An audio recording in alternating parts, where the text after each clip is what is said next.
खंडगिरी कुंभमेलार उद्यापनी उत्सव भारत में 4टी स्थान में प्रति 12 वर्ष थे कुंभमेला हुए किंतु ओडिशा रे प्रतिवर्ष माघ सप्तमी ठारू पूर्णिमा दिन पर्यंत 9 दिन व्यापी खंडगिरी कुंभमेला अनुष्ठित होता है।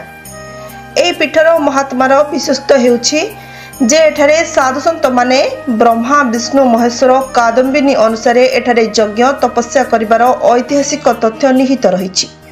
एठारे 5 शाखांकर एहा थिला साधना स्थली। एठारे मध्य महाप्रभु जगन्नाथ कल्की लीला करिवे बोली कथित अछि। खंडगिरीर सबुठारु उपरे रहिछि देवसभा।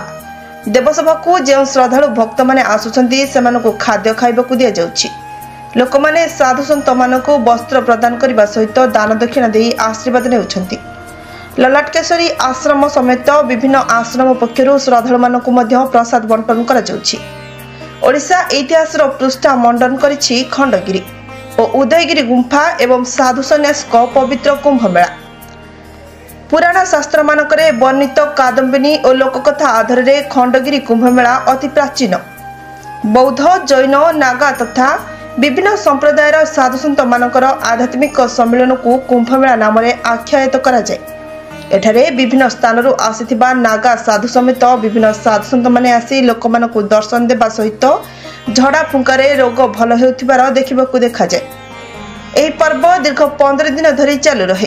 अखंड नाम संकीर्तन सांस्कृतिक कार्यक्रम यात्रा प्रतियोगिता सहित दुकान बजार दोली पाखरे असंभव भीड़ देखिबाकु मिलिछि। उदयगिरी खंडगिरी पहाड़ गुंफा को देखिबाकु प्रबल जनसमागम होइतला। एही कुंभमेला आज उद्यापित हो जाइछि।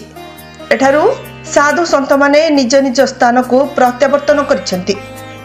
भुवनेश्वर विनोद कुमार भोईंक रिपोर्ट प्रतीक्षा न्यूज।